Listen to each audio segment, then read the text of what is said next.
portugueses foram os primeiros a realizar o comércio de escravos africanos através do Oceano Atlântico, seguidos por holandeses, ingleses e franceses. Isso foi possível depois dos portugueses terem dominado muitas regiões no litoral africano, onde fundaram feitorias ao longo dos séculos XV e XVI e estabelecido alianças com comerciantes locais. O tráfico negreiro unia interesses na África, Europa e América. Os navios europeus levavam mercadorias para a costa africana, tais como tecidos, tabaco e armas, que eram trocadas por escravos, que posteriormente eram vendidos para os colonos americanos. Devido ao tráfico negreiro, milhões de africanos foram arrancados da África e escravizados. As estimativas sobre o total de escravos trazidos para a América variam muito. O número exato provavelmente jamais será conhecido. Para toda a América, entre os séculos XVI e XIX, calcula-se que vieram aproximadamente entre 10 e 20 milhões de escravos. Em relação ao Brasil, as estimativas apontam que aproximadamente cerca de 4 milhões de africanos desembarcaram em terras brasileiras entre 1531 e 1855. No século XVI, o número de africanos escravizados foi menor do que nos séculos posteriores, pois as atividades econômicas ainda eram relativamente reduzidas e grande parte da mão de obra nelas utilizada era indígena. No século XVII, a retomada pelos portugueses do controle da comercialização de açúcar e dos territórios que estavam sob domínio dos holandeses levou ao aumento da importação de escravos africanos. No século XVIII, a economia passou por um processo de diversificação e foram descobertas jazidas de ouro no interior, o que fez crescer a necessidade de mão de obra.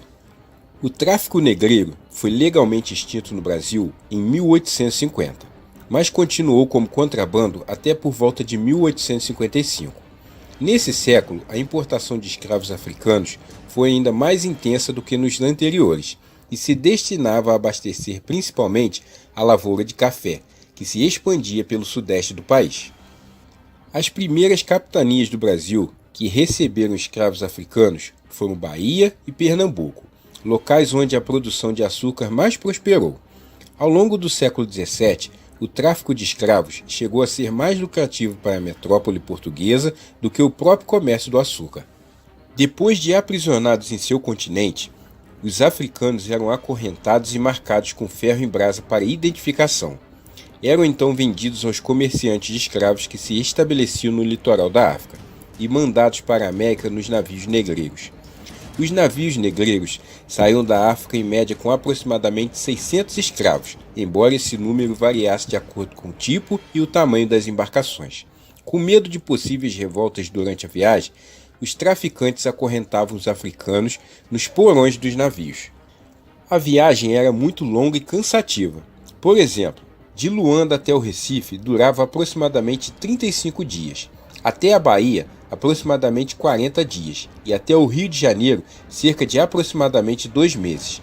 Nos escuros porões dos navios, o espaço era reduzido e o calor insuportável, a água era suja e o alimento insuficiente para todos. Esse ambiente era propício a doenças e epidemias, que vitimavam os africanos debilitados. Devido a esses fatores, às péssimas condições do transporte e aos maus tratos que eram submetidos, acredita-se que entre 5 a 25% dos africanos morriam durante a viagem. Por isso, os navios negreiros também eram chamados de navios tumbeiros. Quando chegavam ao Brasil, os africanos que sobreviviam à viagem eram vendidos geralmente no próprio porto, em leilões. Os escravos que iam trabalhar nas lavouras eram chamados de escravo de eito. Assim como os que lidavam com a mineração, viviam sob a fiscalização do feitor e trabalhavam em média 15 horas por dia. Quando desobedeciam às ordens, podiam sofrer vários tipos de castigos. Geralmente esses castigos eram aplicados em público, para que os outros escravos também se intimidassem. Era o chamado castigo exemplar.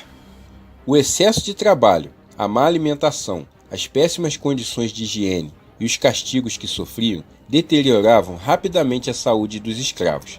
A maioria morria depois de 5 a 10 anos de trabalho.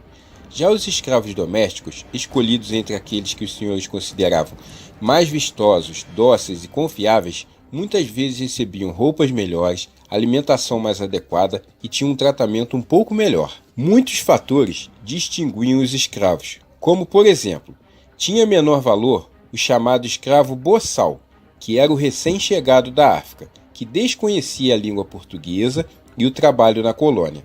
Valia mais o escravo ladino, que era o escravo que entendia a língua portuguesa e já havia aprendido a rotina de trabalho. Por meio do tráfico negreiro, chegaram ao Brasil pessoas de diversas regiões da África. Entre os principais grupos africanos trazidos ao Brasil, destacaram-se os bantus e os sudaneses. Os bantus eram originários da África Central, geralmente de Angola e Congo. Esses escravos foram levados principalmente para Pernambuco, Rio de Janeiro e Minas Gerais. Os sudaneses provinham das regiões africanas de Daomé, atual Benim, Nigéria e Guiné, na África Ocidental.